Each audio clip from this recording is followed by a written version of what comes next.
सबको जय मसीह की और मेरी तरफ से आप सबको हैप्पी क्रिसमस। मैं आप सबका स्वागत करता हूं आज के इस विशेष क्रिसमस के संदेश में।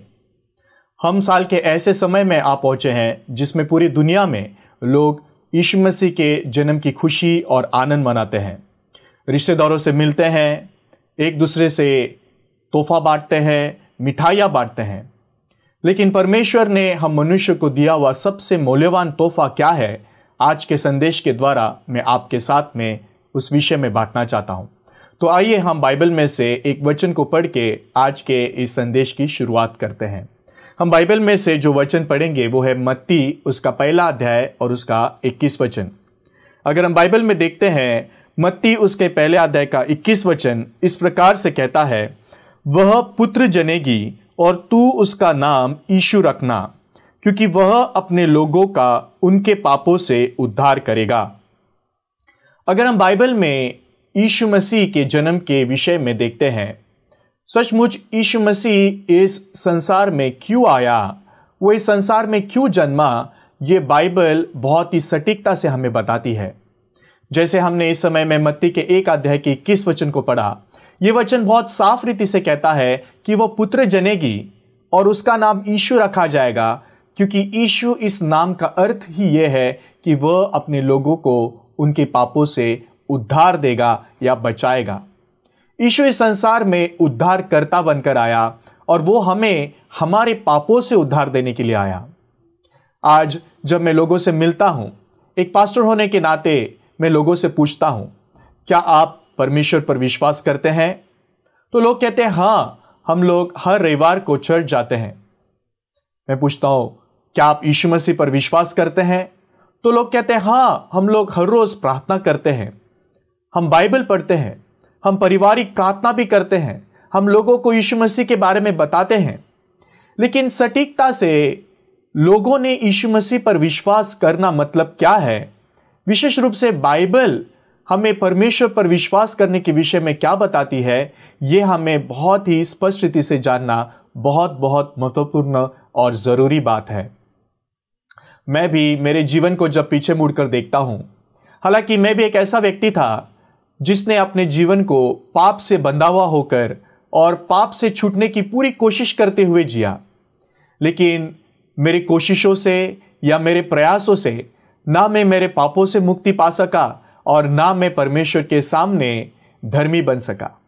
लेकिन मेरे जीवन में भी एक समय ऐसा आया जब सटीकता से यीशु मसीह का जन्म मेरे मन में भी हो सका।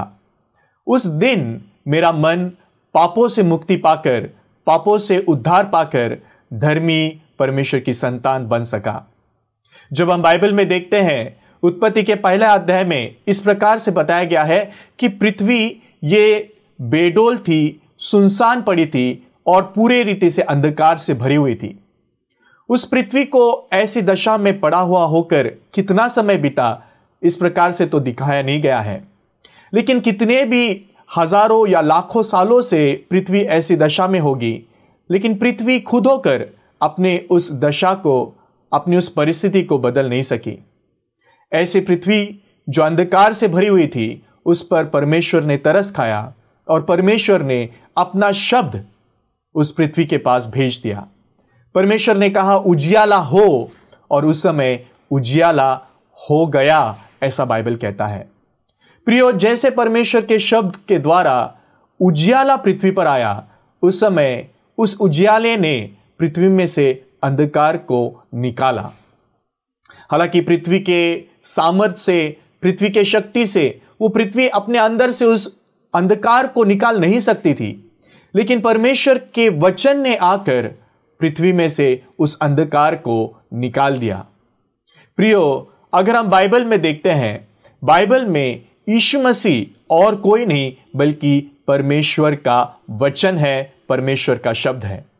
इसलिए यूहन्ना उसके पहले अध्याय के पहले वचन में लिखा है, आदि में वचन था, वचन परमेश्वर के साथ था और वचन परमेश्वर था। प्रियो, यही वचन उसे देहधारी होने के बाद लोगों ने यीशु कहा। हालांकि हम मनुष्य जाति, ये सारा संसार, ये पूरा जगत भी पाप से बंधा हुआ होकर अपने जीवन को जी रहा था, लेकिन कितने भी प्रयास करके या कितने भी कोशिश करके मनुष्य में से कोई भी अपने पापों से मुक्ति या छुटकारा नहीं पा सकता था। इसीलिए जैसे परमेश्वर ने पृथ्वी पर जो अंधकार से भरी हुई थी और खुद होकर स्वतंत्र नहीं हो सकती थी, उसके पास अपने शब्द को, वचन को भेजा, उसी प्रकार से परमेश्वर ने यीशु मसीह को आज से 2000 साल पहले इस जगत में भेजा, ताकि जैसे पृथ्वी से अंधकार निकाला गया, वैसे ही मनुष्य जाति में से, इस जगत में से पाप को निकाला जा सके और पाप से मनुष्य को उद्धार दिया जा सके। ऐसी ही एक उद्धार की कहानी आज मैं आपके साथ में बांटना चाहता हूं।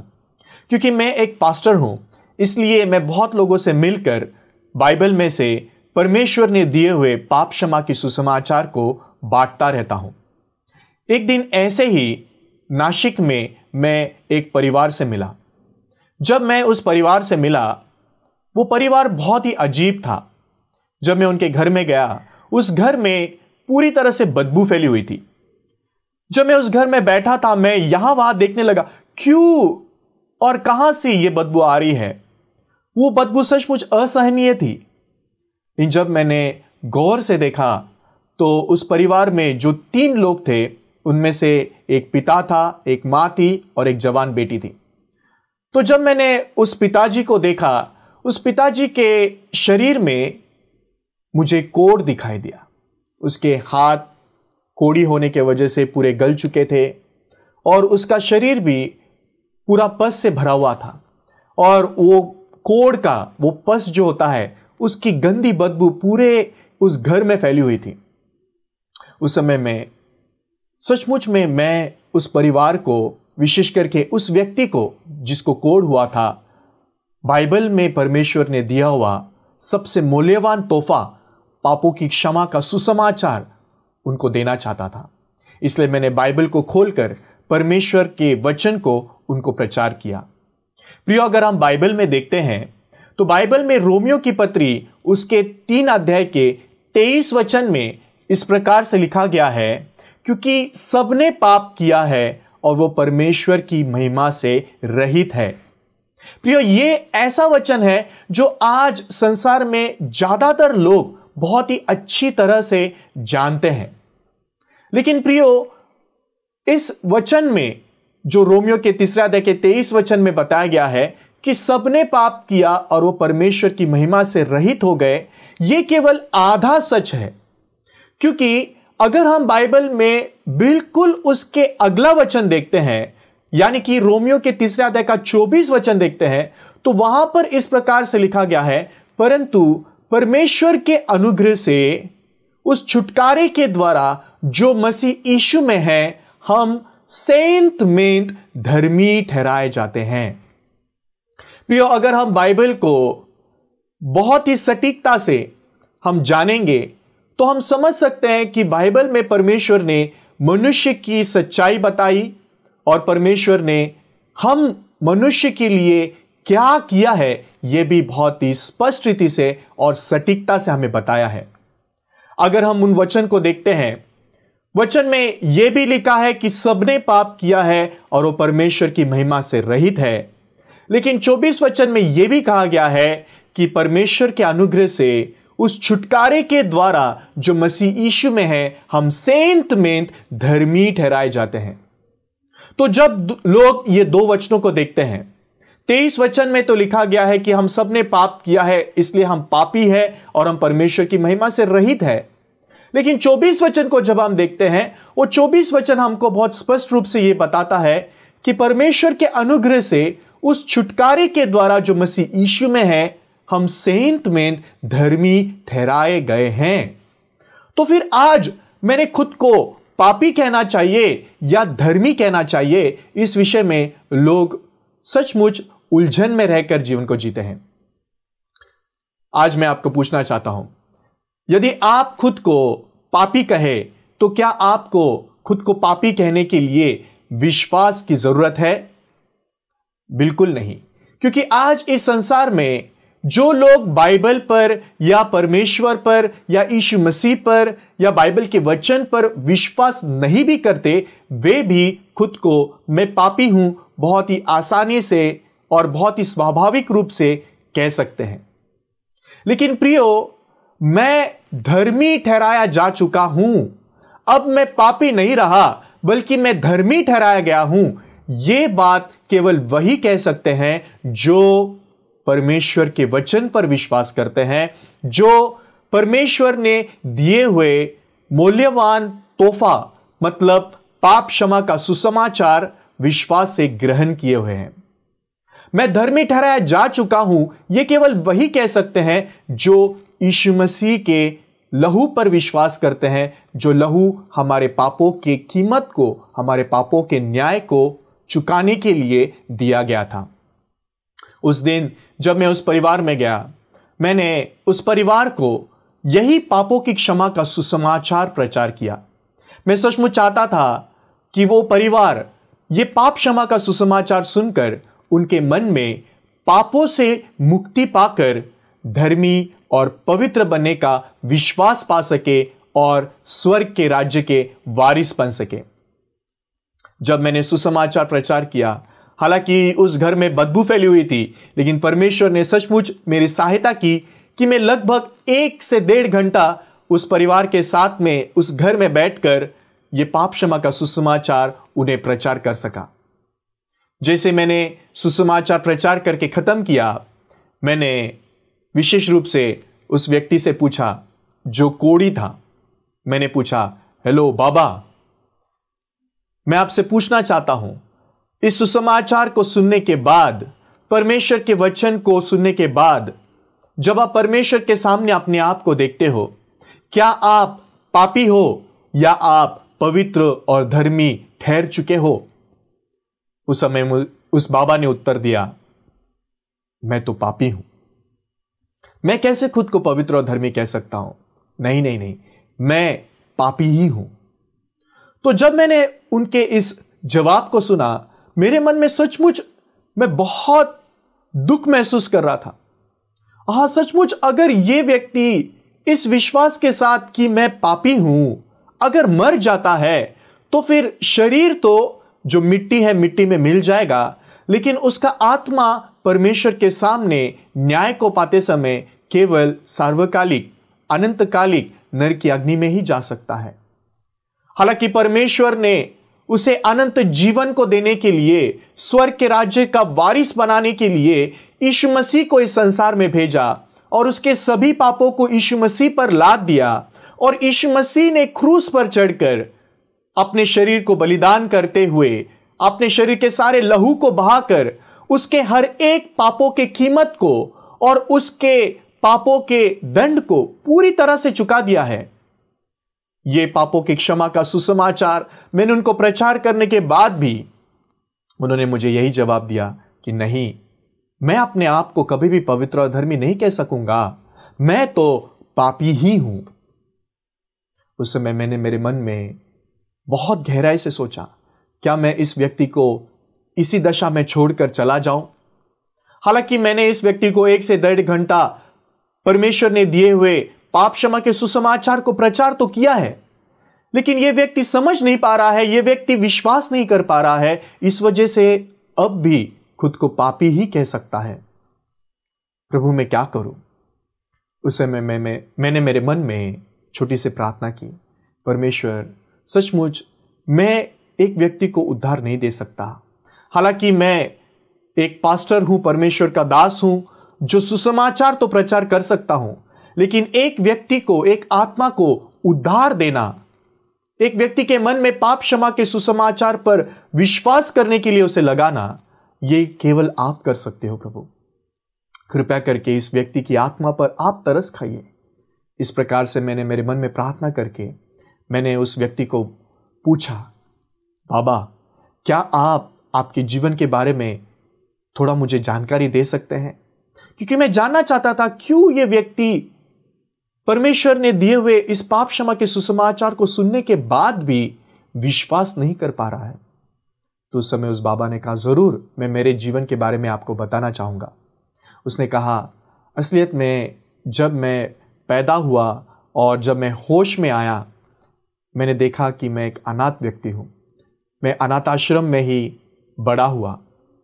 जिस अनाथ आश्रम में मैं रहता था, वहाँ पर मैं अच्छी तरह से पढ़ाई लिखाई भी नहीं कर सका और ना ही मैं कुछ कला सीख सका। जैसे जैसे समय बीतता गया, साल बीतते गए, मैं जवान हो गया।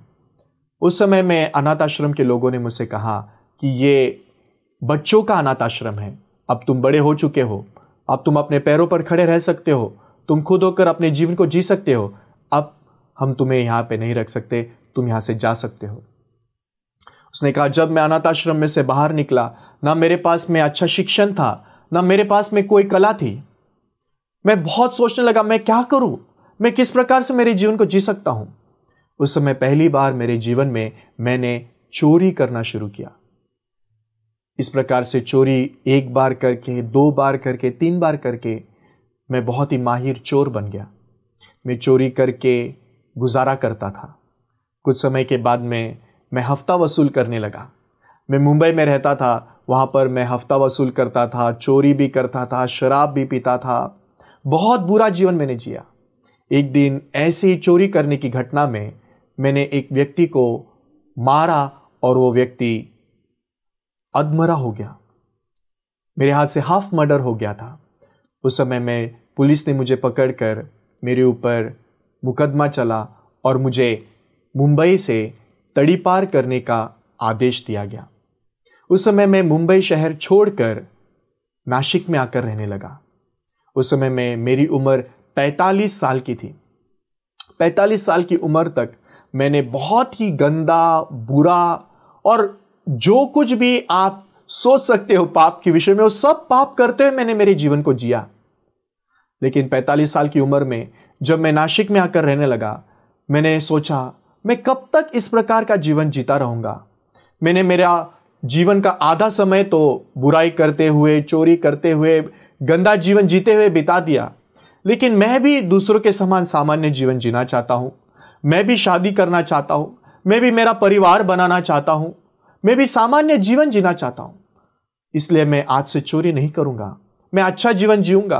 हालांकि मुझे मजदूरी भी क्यों ना करनी पड़े, मैं मजदूरी भी करूंगा, लेकिन मैं बुरा जीवन नहीं जीना चाहता। इस प्रकार से उसने अपने मन में निर्णय लेकर उसने अच्छा जीवन जीना शुरू किया। उसने मजदूरी का काम करना शुरू किया। वो शादी भी करना चाहता था, लेकिन कौन उससे शादी करेगा। आखिरकार वो एक वेश्या के प्यार में गिर गया और बाद में आगे चल के उसने उसी वेश्या से शादी कर ली और वो लोग पति पत्नी बन गए। कुछ सालों तक उन्होंने बच्चे को पैदा करने की कोशिश की, लेकिन उन्हें बच्चा नहीं हुआ। उसके बाद उन्होंने एक छोटी सी बच्ची अनाथ आश्रम में से गोद ले ली और उसी बच्ची को वो लोग बड़ा कर रहे थे। जब मैं उस परिवार से मिला, उस परिवार में एक पिता और माँ और वो बेटी थी। तो उस समय में उसने कहा कि ऐसे करते करते जैसे समय बीता, मैं 65 साल का हुआ और उस समय में मुझे कोढ़ ये बीमारी हो गई। जब मैं उस व्यक्ति से मिला था, उसकी उम्र 74 साल थी। उसने कहा 65 साल की उम्र में मुझे जब कोढ़ हुआ, उस समय मेरे पास में एक सोच आई। वो सोच ये थी, मैंने मेरे जीवन में बहुत सारे पाप किए हैं, मैंने बहुत बुरे काम किए हैं, इसीलिए परमेश्वर ने मेरे पापों के दंड के स्वरूप में ये कोढ़ की बीमारी मुझे दे दी। प्रियो, आज बहुत लोग इसी प्रकार से अपने स्वाभाविक सोच पर विश्वास करके जीते हैं। जब उनके जीवन में कोई बुरी घटना होती है, जब उनके जीवन में कुछ अभागीपन आता है, तो तुरंत इस प्रकार से सोचते हैं, मेरे पाप के कारण ऐसा हुआ होगा, मैंने कुछ तो गलत काम किया होगा, इस वजह से इस प्रकार से परमेश्वर ने मुझे दंड दे दिया। उस बाबा के मन में भी इसी प्रकार के स्वाभाविक सोच को उसने विश्वास करके ग्रहण किया था। ये मेरे पापों का दंड है जो परमेश्वर ने मुझे दिया। प्रियो, आप थोड़ा सोचिए, अगर हमारे पापों का दंड परमेश्वर हमें ही देना चाहता है, तो फिर परमेश्वर ने हमारे पापों के दंड को यीशु मसीह को क्यों दिया? यीशु मसीह संसार में क्यों आया? अगर हमारे पापों का दंड परमेश्वर हमें देना चाहता था तो फिर यीशु मसीह को इस संसार में भेजकर यीशु मसीह को हमारे पापों का दंड चुकाने के लिए परमेश्वर कभी नहीं लगाता। लेकिन परमेश्वर ने, जैसे बाइबल में यशायाह के 53 अध्याय के 6 वचन में लिखा गया है, हम तो सब के सब भेड़ों के समान भटक गए थे, हम सब ने अपना अपना मार्ग लिया, लेकिन हम सबों के अधर्मों का बोझ परमेश्वर ने उसी पर लाद दिया। परमेश्वर ने हम सबों के अधर्मों का बोझ, हम सबों के पापों का बोझ उसी पर, यानी कि यीशु मसीह पर लाद दिया। ऐसा बाइबल यशायाह के 53 अध्याय के 6 वचन में कहता है। प्रियो, हालांकि वो सोच जो उस बाबा के पास थी, वही सोच आज बहुत सारे लोगों के पास में है, और यह बहुत स्वाभाविक और सच और योग्य सोच लगती है। लेकिन एक बात हमें जानने की जरूरत है कि वो सोच परमेश्वर के वचन से, बाइबल से अलग है।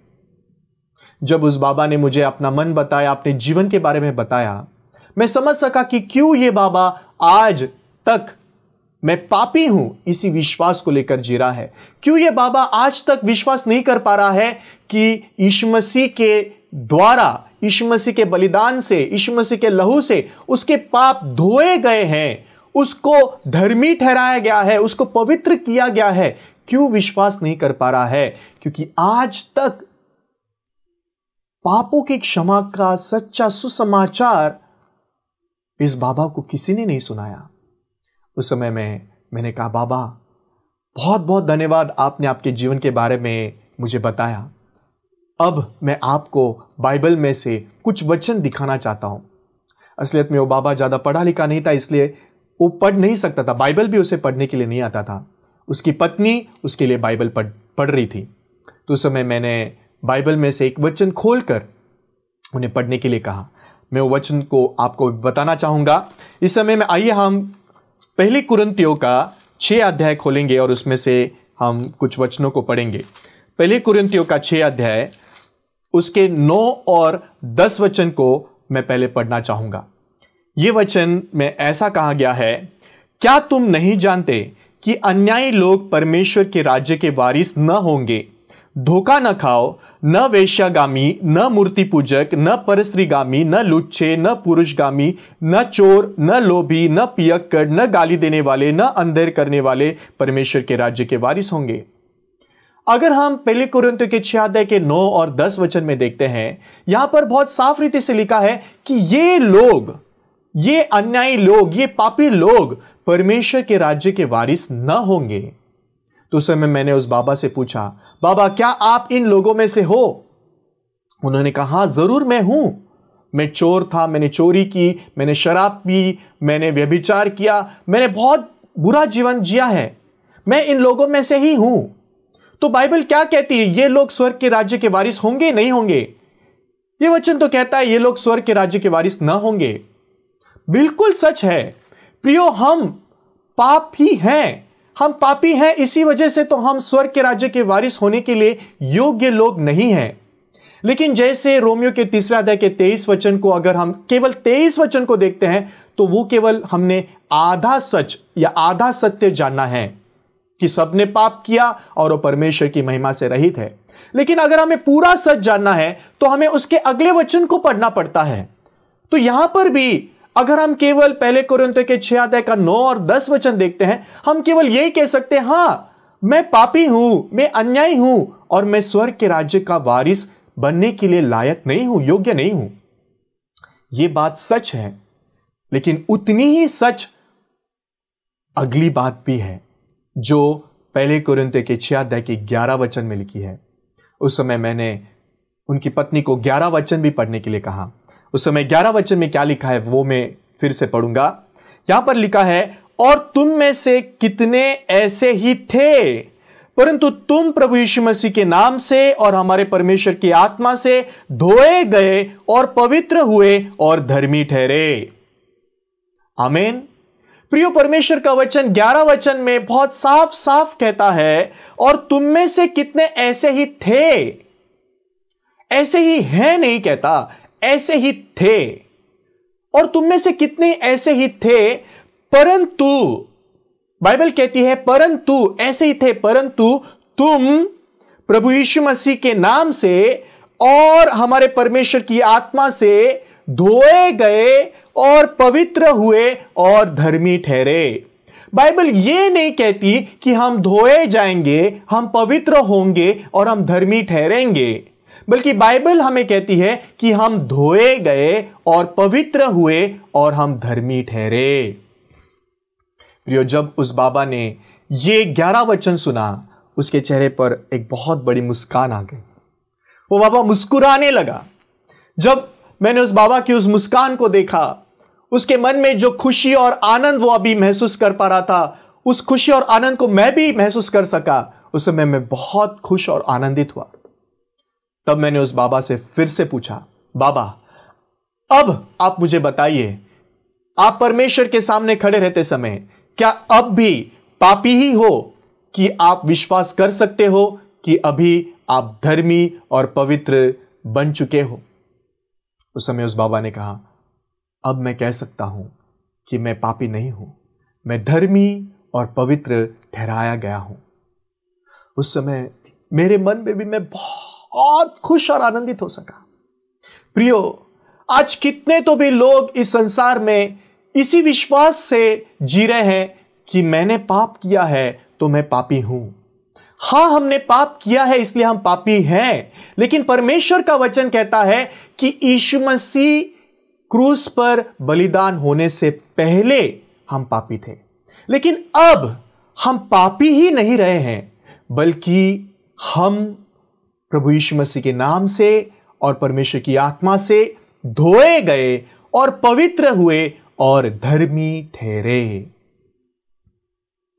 आप जानते हो, हमारे मन में सच्चा क्रिसमस कब है? जब हमारा मन पापों से मुक्ति पाकर, पापों से स्वतंत्र होकर, पवित्र और धर्मी परमेश्वर की संतान बनकर हमारे मन में यीशु मसीह का जन्म होता है। जब परमेश्वर का यह वचन, परमेश्वर के सुसमाचार का वचन हमारे मन में विश्वास से ग्रहण किया जाता है, और जब हम परमेश्वर के वचन पर विश्वास करने के द्वारा पवित्र और धर्मी परमेश्वर की संतान बनते हैं, वो दिन हमारे लिए सच्चा क्रिसमस का दिन है। वो दिन हमारे लिए सच्चा आनंद और खुशी का दिन है, जिस दिन यीशु मसीह मेरे मन में आया और उसने मेरे मन को पापों से मुक्ति देकर, मुझे पवित्र और धर्मी परमेश्वर की संतान होने का विश्वास देकर मुझे उद्धार दिया। प्रियो, हमने सोचने की जरूरत है, यीशु मसीह क्रूस पर बलिदान होने से पहले हम पापी, लेकिन यीशु मसीह क्रूस पर बलिदान होने के बाद भी अगर हम पापी ही हैं, तो फिर यीशु मसीह का क्रूस का बलिदान व्यर्थ है। यीशु मसीह पर विश्वास करने से पहले हम पापी, लेकिन यीशु मसीह पर विश्वास करने के बाद भी हम पापी ही हैं, तो फिर हमारा विश्वास भी व्यर्थ है और गलत है। हां, हम पापी थे, लेकिन अब परमेश्वर का वचन कहता है तुम धोए गए और पवित्र हुए और धर्मी ठहरे। इसलिए आइए भाई और बहनों, इस क्रिसमस को हम सच्चा और आनंदित क्रिसमस तभी मान सकते हैं जब हमारा मन पापों से मुक्ति पाया है। जब हमारे मन में हम पापों से मुक्ति को पाकर यीशु मसीह के उस एक ही बार बलिदान हुए उस शरीर पर, यीशु मसीह के उस बहाए हुए लहू पर विश्वास करके हम धोए गए हैं और पवित्र ठहरे हैं और धर्मी हुए हैं, यह हम विश्वास को कर सकते हैं। मैं आशा करता हूं कि सुनने वाले हमारे सभी प्रेक्षकों के मन में आप परमेश्वर के इस वचन को विश्वास से ग्रहण करके आप भी धोए गए हैं, पवित्र हुए हैं और धर्मी ठहरे हैं, विश्वास कीजिए। और यही विश्वास आप दूसरों को भी दीजिए। यही क्रिसमस का वो मूल्यवान तोहफा है जो परमेश्वर ने मेरे जीवन में दिया, और यही तोहफा मैं आज आपको दे रहा हूं। और मैं आशा करता हूं कि ये तोहफा आप दूसरों के साथ में भी जरूर बांटेंगे। आप दूसरों को जरूर बताइए कि आपके लिए सच्ची खुशी और आनंद परमेश्वर ने तब दी है जब आपने भी पापों से मुक्ति पाकर उद्धार को पाया। मेरे संदेश को मैं यहीं पर समाप्त करना चाहता हूं। आशा करता हूं कि आप सबका क्रिसमस सच्चा और आनंदित हो और आप आशीषित नया साल भी बिता सके। बहुत बहुत धन्यवाद।